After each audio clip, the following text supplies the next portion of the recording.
నమస్కారం. సామాన్యుడి TV news కి స్వాగతం. ఈనాటి వార్తా విశేషాలు. గ్రీన్ హైడ్రోజన్ వ్యాలీగా ఆంధ్రప్రదేశ్ ను తయారు చేస్తామని ముఖ్యమంత్రి చంద్రబాబు అన్నారు. కాకినాడలో 18,000 కోట్లతో ఏర్పాటు చేయనున్న ఏఎం గ్రీన్ అమోనియా ప్రాజెక్టుకు చంద్రబాబు డిప్యూటీ సీఎం పవన్ కళ్యాణ్ శంకుస్థాపన చేశారు. అనంతరం ఏర్పాటు చేసిన సభలో సీఎం మాట్లాడారు. గ్రీన్ అమోనియా భవిష్యత్తులో పెను మార్పునకు నాందే. గ్రీన్ ఎనర్జీ ఉత్పత్తి బాగా పెంచాలని ప్రధాని మోదీ కోరుతున్నారు. 2014లోనే మా ప్రభుత్వం గ్రీన్ ఎనర్జీకి నాంది పలికిందే. ఇప్పుడు గ్రీన్ హైడ్రోజన్, గ్రీన్ అమోనియాకు నాంది పలికాం. కాకినాడలో ఏర్పాటయ్యేది ప్రపంచంలోనే అతిపెద్ద గ్రీన్ అమోనియా పరిశ్రమ. 2027 జూన్ నాటికి మొదటి దశ ఉత్పత్తి ప్రారంభమవుతోంది. గ్రీన్ అమోనియా పరిశ్రమ మన రాష్ట్రానికి గేమ్ చేంజర్ కానుంది. బొగ్గు వినియోగం వలన పర్యావరణం దెబ్బతింటోంది. కాలుష్యం వలన సముద్రంలోనూ పెను మార్పులు వస్తున్నాయి. ఆంధ్రప్రదేశ్ కు 1000 కిలోమీటర్ల సముద్ర తీరం ఉంది. 20 పోర్టులు ఏర్పాటు కానున్నాయి. ప్రపంచంలో ఎండ పుష్కలంగా ఉండేది మన దేశంలోనే. సోలార్, విండ్, పంప్డ్ స్టోరేజ్ మన రాష్ట్రానికి వరం. ఇండస్ట్రీ రావాలి, పరిశ్రమలు రావాలి, బెస్ట్ ఆంటర్‌ప్రెన్యూర్స్ ని ప్రమోట్ చేయాలి. ఈరోజు మనం అందరం గుర్తుపెట్టుకోవాల్సింది, మన రాష్ట్రంలో గ్రీన్ ఎనర్జీకి అవకాశాలు ఉన్నాయి. కానీ ఆ గ్రీన్ అమోనియాని అవకాశం ఉందని చెప్పడమే కాకుండా దాన్ని ప్రపంచానికి ఇంట్రడ్యూస్ చేసిన వ్యక్తి అనిల్ మహేష్ అని చెప్పి కూడా నేను మీకు తెలియజేస్తున్నా. ఇండియాలో అవకాశాలు ఉన్నాయి, కానీ ఆ అవకాశాలని ప్రాపర్గా ఉపయోగించి, ఎందుకంటే ప్రధానమంత్రి గారు గ్రీన్ హైడ్రోజన్ మెషిన్ పెట్టాడు, క్వాంటమ్ కంప్యూటర్ మెషిన్ పెట్టాడు, సెమీ కండక్టర్ మెషిన్ పెట్టాడు. ఆయన ఏ పని కూడా ఒక మెషిన్ అప్రోచ్ తీసుకుని దీన్ని లాజికల్గా తీసుకోవాలనుకున్నప్పుడు దీన్ని సక్రమంగా ఉపయోగించుకుని ప్రభుత్వాలు కావాలి. అదే సమయంలో దీన్ని సక్రమంగా ఎగ్జిక్యూట్ చేసే ఆంటర్‌ప్రెన్యూర్స్ కూడా ముందుకు రావాల్సిన అవసరం ఉంది. అలాంటి ఆంటర్‌ప్రెన్యూర్గా ఈరోజు గ్రీన్ కో రావడం చాలా సంతోషం. నాకు ఏమాత్రం అనుమానం లేదు, కాకినాడ రాబోయే రోజుల్లో ఒక న్యూ టెక్నాలజీస్తో, ఇన్నోవేషన్స్తో నెక్స్ట్ లెవెల్కి వెళ్తుందని చెప్పి మరొక్కసారి తెలియజేసుకుంటూ, ఈ కార్యక్రమం వల్ల మా అందరికంటే ఎక్కువ ఆనందంగా ఉండే వ్యక్తి పవన్ కళ్యాణ్ గారు. ఎందుకంటే ఎన్విరాన్మెంట్ మినిస్టర్గా, సైన్స్ అండ్ టెక్నాలజీ, ఫారెస్ట్ మినిస్టర్గా ఆయన ఎక్కువ చెట్లు పెట్టే ఆక్సిజన్ ఇవ్వాలి. ఈరోజు ఇక్కడ కార్బన్ డైఆక్సైడ్ వాడకుండా చేసేదానికి, ఉత్పత్తి చేయకుండా చేసేదానికి గ్రీన్ ఎనర్జీ పనిచేస్తున్నారు. This is one of the best experiment అని చెప్పి తెలియజేసుకుంటూ, మరొక్కసారి ఈ కార్యక్రమానికి వచ్చిన మిమ్మల్ని అందరినీ మనస్ఫూర్తిగా అభినందిస్తూ, ఏదైతే ఏఎం గ్రీన్ ఎవరైతే సిబ్బంది ఉన్నారో, మేనేజ్మెంట్ ఉన్నారో, అందరికి కూడా congratulations. This is only one mile stone. You have to cross many more mile stones. That is our wishes. రాజ్యాంగం, ప్రజాస్వామ్యం పట్ల వైకాపాకి గౌరవం లేదని మంత్రి పార్థ సారథి అన్నారు.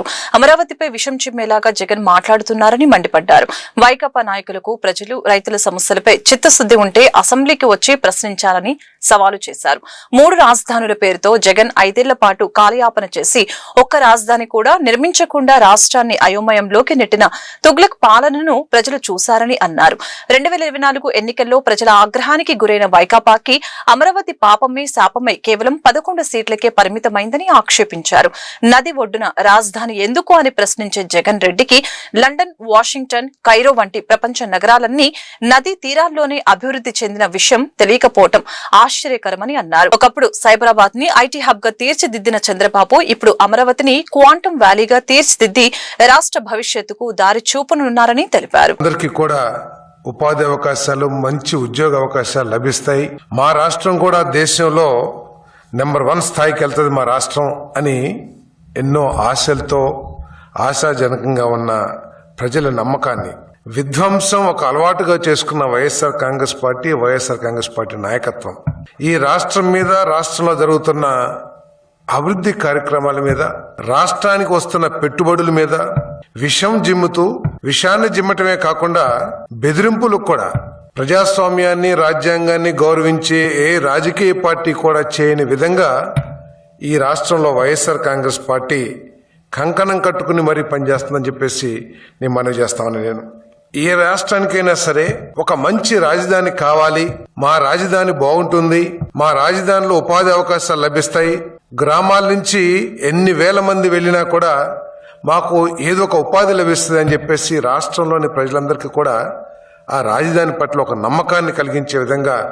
రాజధానిని అభివృద్ధి చేసుకోవాల్సిన అవసరం ఉంటుంది. దురదృష్టం, వైఎస్ఆర్ కాంగ్రెస్ పార్టీ 2019-24 మధ్యలో అధికారంలోకి రావటం మూలంగా ఈ రాష్ట్ర ప్రజల కలలన్నీ కూడా విధ్వంసం చెంది ఈ రాష్ట్రానికి రాజధాని లేకోకుండా 5 సంవత్సరాలు ప్రజలందరూ కూడా భరించాల్సిన పరిస్థితి వచ్చిందని చెప్పేసి మనం చేస్తాను. తర్వాత ఏ విధంగా విషయం చిమ్మాడో ఈ రాజధాని పట్ల ఒక్కసారి ఆలోచించాలని చెప్పేసి నేను మనవి చేస్తా ఉన్నాను. ఈ రోజు ప్రజలందరూ కూడా ఆలోచించాల్సిన అవసరం ఉంది.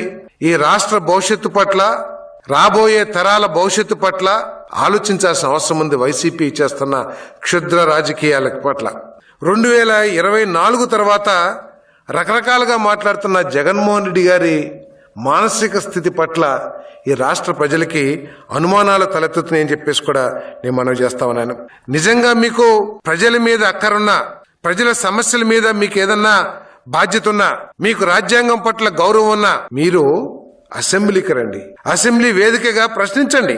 మీకు ఏదైతే అనుమానాలు ఉన్నాయో, మీకు ఏదైతే ప్రజలు మీ దృష్టికి తీసుకొచ్చిన సమస్యలు ఉన్నాయో దాని మీద దమ్ముంటే అసెంబ్లీకి వచ్చి ప్రభుత్వాన్ని నిలదీయండి. ప్రభుత్వం సమాధానం చెప్తుంది. బీజేపీ రాష్ట్ర అధ్యక్షుడు పివిఎన్ మాధవ్ ఇటీవల చేసిన వ్యాఖ్యల ప్రకారం ముఖ్యమంత్రి చంద్రబాబు నాయుడు మరియు ఉప ముఖ్యమంత్రి పవన్ కళ్యాణ్ నేతృత్వంలో రాష్ట్రం గ్రీన్ ఎనర్జీ రంగంలో అగ్రగామిగా ఎదుగుతోంది. జనవరి 17, 2026న కాకినాడలో 13,000 కోట్ల వ్యయంతో నిర్మించ తలపెట్టిన ప్రపంచంలోనే అతిపెద్ద గ్రీన్ అమోనియా ప్లాంట్కు ముఖ్యమంత్రి, ఉప ముఖ్యమంత్రి కలిసి శంకుస్థాపన చేశారు. కూటమి ప్రభుత్వం అధికారంలోకి వచ్చిన నాటి నుంచి గ్రీన్ ఎనర్జీ రంగంలో సుమారు 3.19 లక్షల కోట్ల విలువైన ప్రాజెక్టులు ప్రారంభమయ్యాయి. రాష్ట్ర ప్రభుత్వం 2029 నాటికి 10 లక్షల కోట్ల పెట్టుబడుల లక్ష్యంగా ఇంటిగ్రేటెడ్ క్లీన్ ఎనర్జీ పాలసీ 2024ను అమలు చేస్తోంది.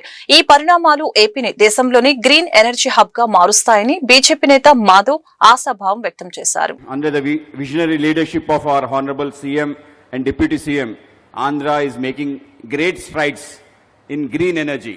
A year ago, our honorable Prime Minister has come to Visakhapatnam to inaugurate one of the world's largest green hydrogen hub. So today we are here, one of the first of its kind of having green ammonia plant in Kakinada, and incidentally both AM green, it means anti-meridian. So sun rises to the midday. So for a sunrise, Andhra Pradesh AM green will give lots of light. Incidentally, this day happens to be a festival season. The four festivals we celebrate today is a victory over Asuras. So incidentally, in India, we don't recognize energy. We celebrate and we worship energy. There are two energies. That is, one is Asura, the devil Shakti, and another is divine Shakti, that is called Daivika Shakti.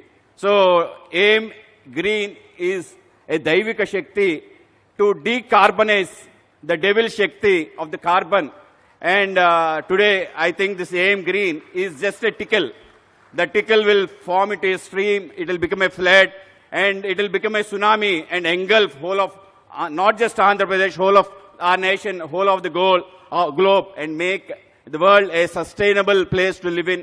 I congratulate Anil Garu and Mahesh Garu.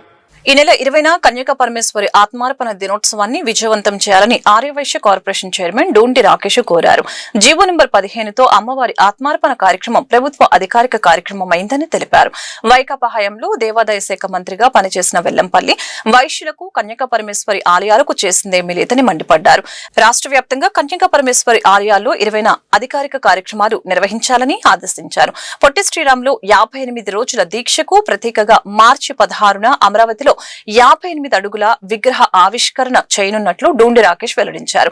ఆర్యవైశ్యులకు పెద్దపీట వేస్తుందని తెలిపారు. కూటమి ప్రభుత్వం ఆర్యవైశ్యులకు పెద్దపీట వేస్తుందని అన్నారు. పశ్చిమ గోదావరి జిల్లా పెనుగొండను వాసవి పెనుగొండగా పేరు మార్పు చేయడం ఆనందదాయకమని అన్నారు. ఆర్యవైశ్యుల చిరకాల కోరికైన శ్రీ వాసవి కన్యకా పరమేశ్వర అమ్మవారి ఆత్మార్పణ దినోత్సవం మాఘశుద్ధ విద్యా రోజున అధికారిక కార్యక్రమంగా చేయాలని ఏదైతే ఆర్యవైశ్యుల కోరిక మేరకు మేనిఫెస్టోలో పెట్టడం జరిగింది. మేనిఫెస్టోలో పెట్టడమే కాకుండా మొదటి సంవత్సరమే కూటమి ప్రభుత్వం ఏర్పడిన తర్వాత ఆ కార్యక్రమాన్ని టేకాఫ్ చేసి స్వయంగా ముఖ్యమంత్రి నారా చంద్రబాబు నాయుడు గారే ఏ విధంగా అయితే తిరుపతిలో తిరుమతి వెంకన్న స్వామికి పట్టు వస్త్రాలు సమర్పిస్తారో, ఎలాగైతే కనకదుర్గమ్మ వారికి విజయవాడలోని కనకదుర్గమ్మ వారికి పట్టు వస్త్రాలు సమర్పిస్తారో, ఏ విధంగా అయితే శ్రీశైలం మల్లన్న స్వామికి పట్టు వస్త్రాలు సమర్పిస్తారో, అలాగే కన్యకా పరమేశ్వరి అమ్మవారికి కూడా స్వయంగా పెనుగొండ వచ్చి అమ్మవారి ఆత్మార్పణ దినోత్సవాన్ని అధికారికంగా ప్రకటింపజేసి స్వయంగా మన ప్రీతమ నేత ముఖ్యమంత్రి నారా చంద్రబాబు నాయుడు గారే పట్టు వస్త్రాలు సమర్పించిన సంగతి మీ అందరికీ తెలిసిందే.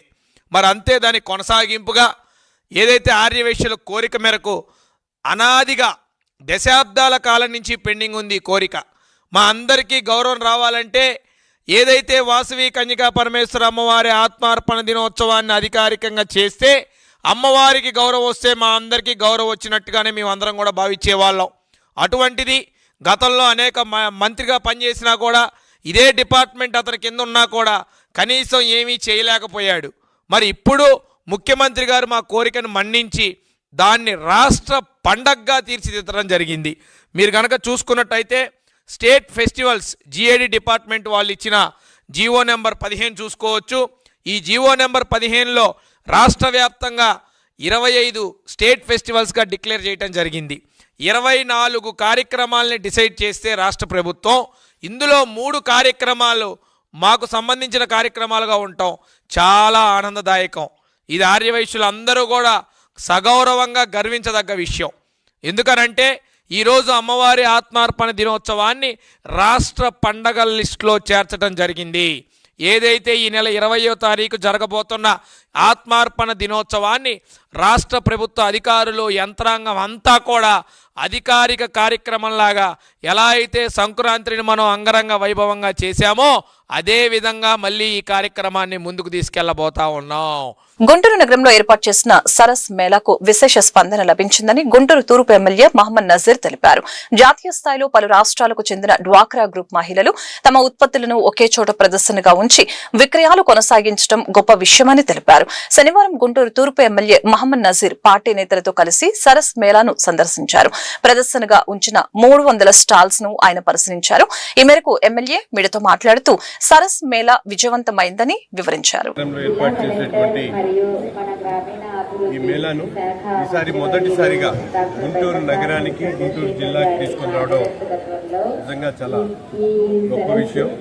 ముఖ్యంగా ఎందుకంటే ఈరోజు కేవలం డ్వాక్రా సంఘాలకు సంబంధించినటువంటి మహిళలకే మాత్రమే కాకుండా స్థానికంగా ఉన్నటువంటి మహిళామణులు, ముఖ్యంగా సోదరిమణులు ఎవరైతే స్వయం ఉపాధి కోసం ఆలోచిస్తున్నటువంటి మహిళలు కానీ, లేకపోతే ఆర్థికంగా తమ కాళ్ల మీద నిలబడాలనేటువంటి ఆలోచన కలిగినటువంటి మహిళలు కానీ ఈరోజు ఈ ప్రాంతంలో ఈ సరస్ మేళాకు ఇచ్చేసిన తర్వాత ఒక అనుభూతిని, ముఖ్యంగా ఎందుకంటే ఇక్కడ వ్యాపారం చేయడానికి వచ్చేసినటువంటి మహిళలందరూ కూడా ఎంతో గొప్పగా గతంలో కన్నా ఎప్పుడు లేనటువంటి విధంగా వాళ్ళందరికీ కూడా ఈరోజు వ్యాపారం సేల్స్ జరిగినటువంటి విషయంగా వీళ్ళందరూ కూడా చెప్తా ఉన్నారు. 1 కాదు 2 కాదు అన్ని రకాల వస్తువులు, దేశంలో ఉన్నటువంటి అన్ని రకాల వస్తువుల్ని, మహిళలు తయారు చేసేటువంటి వస్తువుల్ని కేవలం అమ్ముకోవడానికే కాకుండా ఈరోజు ఎవరైనా తమ వ్యాపారాలు చేసుకునేటువంటి వాళ్ళకి బ్రాండింగ్ కానీ, మార్కెటింగ్ కానీ, అలాగే బ్యాంకింగ్ సపోర్ట్ కానీ ఇవన్నీ దొరికేటువంటి విధంగా ఒక కాంప్రహెన్సివ్ గా ఈ మేళాన్ని ఏర్పాటు చేయడం చాలా గొప్ప విషయం. దీనికి కారణమైనటువంటి గౌరవ కేంద్ర మంత్రివర్యులు వెమ్మసాని చంద్రశేఖర్ గారికి, అలాగే రాష్ట్ర ముఖ్యమంత్రి వర్యులు చంద్రబాబు నాయుడు గారికి హృదయపూర్వకమైనటువంటి ధన్యవాదాలు తెలుపుతాము. చూసిన చిన్న చిన్న ఆర్టిజన్స్, చేతి వృత్తులు చేసుకునేటువంటి వాళ్ళు తయారు చేసినటువంటి వస్తువుల్ని ఈరోజు అంతర్జాతీయ స్థాయిలో కూడా మార్కెట్ చేయాలనేటువంటి ఆలోచనతో ఇటువంటి మేళాన్ని ఏర్పాటు చేయడం జరిగింది. అడుగున ఒక నూతన అనుభూతి. ఎందుకంటే వాళ్ళు చెప్పేటువంటి మాటలతో పాటు వస్తువులు చూసినా కూడా ఎక్కడ వాళ్ళు సొంతగా తయారు చేసి దాని మీద వాళ్ళకున్నటువంటి గ్రిప్ కనిపిస్తూ ఉంది. అటువంటి మహిళలందరినీ కూడా ఇంకా ముందుకు తీసుకురావాలనేటువంటి ఆలోచనతో ఈ ఎక్స్పోని పెట్టడం చాలా గొప్ప విషయం. అంతేకాకుండా ఫుడ్ స్టాల్స్, దేశంలో ఉన్నటువంటి అన్ని రాష్ట్రాలకు సంబంధించినటువంటి ఫుడ్ స్టాల్స్ అన్నింటినీ కూడా ఈరోజు పెట్టడం, 315 స్టాల్స్ లో కూడా ఒక్కొక్క స్టాల్కి ఒక్కొక్క వైవిధ్యం కలుగుతూ ఈరోజు అనేక రకాలుగా చాలా డిఫరెంట్గా జరుగుతూ ఉంది. రాబోయేటువంటి రోజుల్లో దీన్ని స్ఫూర్తిగా తీసుకొని రాష్ట్రంలో అనేక ప్రాంతాల్లో రాబోయేటువంటి రోజుల్లో శ్రీకాకుళం కానీ అలాగే వివిధ ప్రాంతాల్లో, ఎందుకంటే ఈరోజు ముఖ్యమంత్రి గారి ఆలోచన ఏదైతే ఉందో ప్రతి ఇంటికి ఒక వ్యాపారవేత్త ఎంటర్‌ప్రెన్యూర్ని తయారు చేయాలంటే తప్పకుండా ఒక ఆలోచన కలిగించేటువంటి విధంగా ఈ మేళా దోహదపడుతుందని తెలియజేస్తూ గుంటూరు జిల్లా మేడుకొండూరు మండలం తాడికొండ నియోజకవర్గంలోని డొక్కిపర్రు గ్రామం నుంచి 100 మంది రైతులు జిల్లా కలెక్టర్ కార్యాలయంలోని కలెక్టర్ని కలిసి వారి సమస్యల్ని పరిష్కరించాలంటూ వినతి పత్రం అందజేశారు. డోగిపర్రు గ్రామం ఔటర్ రింగ్ రోడ్డు వద్ద తమ భూములను కోల్పోతున్నామని కలెక్టర్ కార్యాలయం వద్ద భోగిపర్రు గ్రామ రైతులు మాకు న్యాయం చేయాలని ఆందోళన చేశారు. ప్రస్తుతం 1 ఎకరం భూమి 2 కోట్లు ఉండగా కానీ 20 లక్షలు లేదా 30 లక్షలు ఇస్తామని చెప్పటం అన్యాయమని అన్నారు. సచివాలయంలో పాస్ పుస్తకాలు తీసుకోవడానికి వెళ్లినప్పుడు ఈ విషయం తెలిసిందని చెప్పారు. సన్నకారు చిన్నకారు రైతులు భూములు తీసుకుంటున్నారని ఆవేదన వ్యక్తం చేశారు. ఔటర్ ఇన్నర్ నిర్మాణంలో మా పొలాలు పోతున్నాయన్న సంగతి కూడా మాకు తెలియదని వ్యక్తం చేశారు. అభివృద్ధికి అడ్డు రామని కానీ ప్రస్తుతం ఉన్న భూమి రేటును మాకివ్వాలని డిమాండ్ చేశారు. రాజధాని నిర్మాణం కోసం పొలాలు ఇచ్చిన రైతులకు ఇచ్చిన విధంగానే మాకు కూడా రాజధాని ప్రాంతంలో ప్లాట్లు ఇవ్వాలని డిమాండ్ చేశారు. అలా చేయని పక్షంలో మా శవాలపైన రోడ్ల నిర్మాణం చేసుకోండి అంటూ తమ ఆవేదన వ్యక్తం చేశారు. వెంకటేశ్వరరావు, మాది గుండ్రపాలెం గ్రామం. దొగిపర్రు ఇలాకాలో మాకు 1 ఎకరం పొలం ఉందండి. ఆ తల్లిదండ్రుల నుంచి వచ్చింది మాకు 1 ఎకరం. ఆ ఎకరం మొత్తం కూడా 1 ఎకరం 3 సెంట్లు మొత్తం దీంట్లో పోతుంది. అక్కడ మార్కెట్ వాల్యూ వచ్చేసి మాకు సుమారుగా 1.5 కోటి దాకా నడిచినా కానీ మేము వద్దులే, తర్వాత ఎప్పుడో భవిష్యత్తులో మనకు బాగుపడుద్ది, అమరావతి రాజధాని అయితే బాగుపడుద్ది అని ఉంచుకున్నాం. ఇంకో ప్రాబ్లం ఏంటంటే మేము ఆడపిల్లలకి పసుపు కుంకుమ కింద ఇచ్చాం, అది 1.5 కోటి ఉందని చెప్పాం మేము. ఈరోజు మీరు ఇచ్చే 30 లక్షల్లో ఆడపిల్లలకు 15 లక్షలు చేతిలో పెట్టి మిగిలిన డబ్బులు మేము ఎక్కడి నుంచి తెచ్చేవాళ్ళం. మా ప్రాబ్లం ఎక్కువ మందికి ఆడపిల్లలకు పొలాలు ఇచ్చుకుంటాం మేము. వాళ్ళకి రేపొద్దున ఇవ్వాలనంటే నేను ఐఎమ్ గోయింగ్ టు రిటైర్, నాకు మహా అయితే ఒక 40-50 లక్షలు వస్తాయండి. ఇవి నేను వాళ్ళకి ఇచ్చి ఎక్కడన్నా సహాయం కోసం ఎదురు చూడాలి. నా పరిస్థితి అది. వాళ్ళకి సమాధానం చెప్పలేను. గవర్నమెంటు నమస్కారం పెట్టి వేడుకుంటున్నాను, మాకు సరైన రెన్యూమరేషన్ ఇవ్వండి. ఓఆర్ఆర్ వస్తే తగ్గిన వాళ్ళంతా అదృష్టవంతులు, మేమెందుకు దురదృష్టవంతులం కావాలి? మేమేం పాపం చేశాం? మాకు కూడా మంచి రెన్యూమరేషన్ ఇవ్వండి, మాకు న్యాయం చేయండి అని ముఖ్యమంత్రి. ఇక్కడ ఒంటిచెరుకూరు మండలంలో 253 పొలాలు రిజిస్ట్రేషన్ వాల్యూ చాలా తక్కువ ఉందండి. 10 లక్షలు 12 లక్షలే ఉందండి. ప్రైవేట్ మార్కెట్ 1.5 2 కోట్లు 2.5 కోట్లు 3 కోట్లు కూడా ఉందండి అక్కడ ఉన్న పరిసరాలను బట్టి. మరి రిజిస్ట్రేషన్ వాల్యూ ప్రకారం ఓఆర్ఆర్ కాంపెన్సేషన్ ఇస్తే రైతులు రోడ్లు పడాల్సిన పరిస్థితేనండి. ఓఆర్ఆర్ రోడ్డుకి ఎవరు రైతులు వ్యతిరేకం కాదండి, కాకపోతే 140 మీటర్లే అని చెప్పారు. 140 మీటర్లు కాకుండా 300 మీటర్లకి ఎల్పీ నెంబర్లు ఇచ్చి ఉంటారండి. మరి అది ఎంత పోతుందో ఏదో కంగారుగా ఉందో అర్థం కావట్లేదు. వాళ్ళు కాంపెన్సేషన్ ఎంత ఇస్తారో ఎంత చూడట్లేదు. మరి దానికి ఎలాంటి నిబంధనల ప్రకారం ఎలా ఇస్తారో రైతులకు కూడా మీడియా ప్రకారం మీడియా ముఖంగా కానీ లేకపోతే రైతులతో సభలు పెట్టి కానీ తెలియజేస్తే రైతులకి ఆదుర్దా పడుతుంది కదండి. అంత సన్న రైతులండి. ఇప్పుడు గుర్నోతల చౌడమూడి పొలంలో ఉన్న రైతులు కూడా అంత చిన్న సన్నకారు రైతులే. 5 పిల్లలయ్యా, 5 పిల్లలు అయితే పొలం కరెక్ట్ ఇచ్చాను. వాళ్ళు ఇప్పుడేమో రేట్లు అమ్ముదామంటేనే నేనే వద్దన్నా, ఉంచుకోండి అంటే ఉంచుకున్నారు. ఇప్పుడేమో ఇట్లా మొత్తం పోయిందయ్యా, ఏ సెంటు కూడా మిగలలేదు, మొత్తం పోయింది. మరి మేమేం చేయాలి? మేము ఎట్ట బతకాలి? అసలు ఎట్ట తినాలి? ఎట్ట ఉండాలయ్యా? ఆ ఊరు పోయి పూజ చేసుకొచ్చుకొని ఆ ఊళ్ళో బతుకుతున్నాము. అట్ట కూడా బతుకుంటే మేమేం చేసేమయ్యా? మీరు ఏదో న్యాయం చేసి చెప్పండి. మేమేం చేయమంటే అది చేద్దాం. అక్కడ సచివాలయం కాడ ముందలు చెప్పారంట. చెప్పినప్పుడు సచివాలయంలో వాళ్ళు మాకు చెప్పాలా? అసలు మాకు తెలియదు. మొన్న మేము ప్యాస్ పుస్తకాలకు వెళ్తే ఆ ప్యాస్ పుస్తకాలకు వెళ్ళినప్పుడు ఇట్లా పొలం పోయినని ఎంఆర్ఆర్ గారితో అడిగితే ఆయన మాకు సంబంధం లేదమ్మా, వాళ్ళు ఎవరో మాట్లాడాలి అది ఇది అని చెప్పారయ్యా. ఇది జరిగిన సంగతి ఇదేనయ్యా. వరకు అయితే పర్లేదు సార్, అరే కొంచెం రోడ్డు పోతుంది, తక్కువ పొలం ఉంటుంది, మనకి అదృష్టం బాగుంటుంది అనుకుంటాం. కానీ ఇప్పుడు ఏం జరుగుతుంది? రింగ్ అని వేస్తున్నారు. దోపర్తిలో ఉన్న అందరు మ్యాక్సిమం 90% పొలాలన్నీ పోతున్నాయి. ఎవరు సార్ రెస్పాన్సిబిలిటీ? అంతా సన్నకారు రైతులే. ఎవరు లెగిస్తే మార్నింగ్ పొలం చేసుకోవాలి. ఇప్పుడు ఆ పొలం సార్ మేమంతకంత మీకు కాంపన్సేషన్ ఇస్తామంటున్నారు. ఎంత ఇస్తున్నారు? అక్కడేమో 1.75 crores నుంచి 2 crores దాకా ఉంది. వీళ్ళేమో 2.15%, 2.5% అంటున్నారు. అది గవర్నమెంట్ వాల్యూ మీద, రిజిస్ట్రేషన్ వాల్యూ ఉంటుంది కదా దాని మీద. అది వచ్చరికి మా అయితే 25 లక్షలు వస్తుంది. 25 లక్షలు సంవత్సరం తింటే అయిపోయింది. తర్వాత పరిస్థితి ఏంటి సార్? కొంచెం అక్కడ ఉన్న పబ్లిక్ పూర్ ఫ్యామిలీ గురించి ఆలోచించండి. ఇచ్చే 25 లక్షలు 2 సంవత్సరాలు తింటే అయిపోద్ది. తర్వాత ఏం చేయాలి? పొలాలు లేవు, చేసేదే పొలం. మాకు భూమికి భూమి ఇప్పిస్తారా? పాటి శివరామకృష్ణ, గుండ్లపాలెం గ్రామం. నాకున్న 1 ఎకరం పొలం లోగుపర్రు ఇలాకాలో ఉంది. ఎకరా 3 సెంట్లు ఈ ఔటర్ రింగ్ రోడ్డు ప్లాన్లో పోతున్నట్టు ఈ మధ్యనే తెలిసింది. దీనికి ఓపెన్ మార్కెట్లో ఉన్న ప్రైస్ 2 కోట్ల దాకా ఉంది. అయితే మాకు ఇచ్చే రెన్యూమరేషన్ అందుట్లో 1/5 వంతు కూడా రావట్లేదు. దీని మూలాన మా పిల్లలకి భవిష్యత్తులో మేము ఏ రకమైన ఆధారం చూపించలేకపోతున్నాం. దయచేసి మేము మీడియా మిత్రుల ద్వారా అధికారులకు కానీ పాలకవర్గానికి కానీ మేము తెలియపరిచేది ఏంటంటే, మాకు ధర్మబద్ధమైన మార్కెట్ రేటు ఇవ్వమని అడుగుతున్నాం. ఒకవేళ అలా వీలు కాకపోతే ఇప్పుడు వారు చెప్పినట్టు రాజధాని రైతులు రాజధానికి భూములు ఇచ్చి త్యాగమూర్తులైతే ఔటర్ రింగ్ రోడ్డుకి పొలాలు భూములు ఇచ్చేవాళ్ళు కూడా త్యాగమూర్తులుగానే పరిగణించి వాళ్ళకి జరిగినట్టు. గుంటూరు మున్సిపల్ కార్పొరేషన్ నూతన కమిషనర్ గా అధికారికంగా మయూర్ అశోక్ కుమార్ నేడు బాధ్యతలు స్వీకరించారు.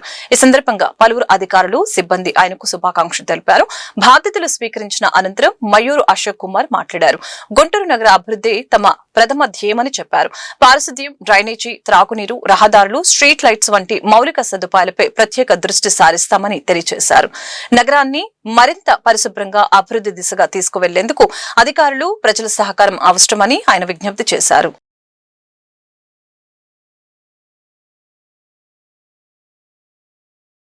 ఆదేశం మేరకు నేను ఇవాళ గుంటూరు మున్సిపల్ కార్పొరేషన్ మున్సిపల్ కమిషనర్గా బాధ్యతలు తీసుకోవడం జరిగింది. మొదటిగా ఈ అవకాశం ఇచ్చినందుకు గౌరవనీయులు చీఫ్ మినిస్టర్ గారికి చాలా ధన్యవాదాలు. మున్సిపల్ కమిషనర్గా నా ముఖ్యమైన ఆస్పెక్ట్స్ అంటే శానిటేషన్, డ్రింకింగ్ వాటర్, మనకి పబ్లిక్ హెల్త్, రోడ్ మెయింటెనెన్స్, దీని మీద నేను ముఖ్యమైన దృష్టి సాధిస్తాను. దాంతోపాటు మనకి ప్రజా సమస్యలు పరిష్కారం కోసం ఏర్పాటు చేసిన పీజీఆర్ఎస్ సిస్టమ్ ఏదైతే ఉంది, దాంట్లో వచ్చిన ఏదైతే గ్రీవెన్సెస్ ఉంటాయి దీని మీద కూడా నేను ప్రత్యేకంగా దృష్టి పెట్టడం జరుగుతుంది. దాంతోపాటు ప్రజలు డైరెక్ట్గా కలిసడానికి క్షేత్రస్థాయిలో కూడా ప్రతిరోజు పర్యటన చేయడం జరుగుతుంది. దీంతోపాటు మీ అందరికీ ఐడియా ఉంది, గుంటూరు నగరకి దాదాపు 10 లక్షల వరకు జనాభా ఉంది. సిఆర్డిఏ పరిధిలో ఒక కీలకమైన నగరం. సో దానికి తగ్గట్టుగా అభివృద్ధి చేయడానికి నేను కృషి చేస్తాను. అందరు అధికారులు, సిబ్బంది అందరి సమన్వయంతో కృషి చేయడానికి నేను తప్పకుండా కృషి చేస్తాను. దాంతోపాటు మన గుంటూరు నగరానికి అంతకుముందు కొన్ని ర్యాంకింగ్స్ వచ్చాయి. స్వచ్ఛ సర్వేక్షణ కావచ్చు, ఎన్క్యాప్లో కావచ్చు, ఇలాంటి సెంట్రల్ గవర్నమెంట్ కానీ స్టేట్ గవర్నమెంట్ సంబంధించి ర్యాంకింగ్స్ వచ్చాయి. ఆ ర్యాంకింగ్ ఇప్పుడు ఉన్న పొజిషన్ కొనసాగించి దీంట్లో ఇంకా దానికంటే ఇంప్రూవ్మెంట్ చేయడానికి కూడా నేను ప్రయత్నిస్తాను. దాంతోపాటు మనకి స్టేట్ గవర్నమెంట్ సంబంధించి కొన్ని ఫ్లాగ్షిప్ స్కీమ్స్ కానీ ప్రాజెక్ట్స్ ఉంటాయి, ముఖ్యమైన స్కీమ్స్ ఉంటాయి. అది కూడా మనం విజయవంతంగా ఇంప్లిమెంట్ చేయడానికి, అమలు చేయడానికి, దాని ద్వారా ప్రజలకి మేలు జరగడానికి కూడా నేను మొత్తం కృషి చేస్తాను. దీంతోపాటు ఏదైతే కొన్ని ఆన్గోయింగ్ ప్రాజెక్ట్స్ ఉన్నాయి, ఆల్రెడీ కన్స్ట్రక్షన్లో ఉంటాయి, అది కూడా త్వరితగతిన పూర్తి చేయడానికి. దాంతోపాటు ఏదైతే పెండింగ్ ప్రాజెక్ట్స్ ఉన్నాయి, డిఫరెంట్ స్థాయిలో ఉంటాయి, కొన్ని గవర్నమెంట్ స్థాయిలో ఉంటాయి, అక్కడ కూడా వెళ్ళి పర్సూ చేసడము. తర్వాత డిఫరెంట్ స్థాయిలో ఉన్న ప్రాజెక్ట్ కూడా త్వరలోనే టెండర్ చేసుకొని అది కూడా త్వరితగతిని మనం కంప్లీట్ చేసి అభివృద్ధి చేయాలి. దీని మీద కూడా నేను దృష్టి సాధిస్తాను.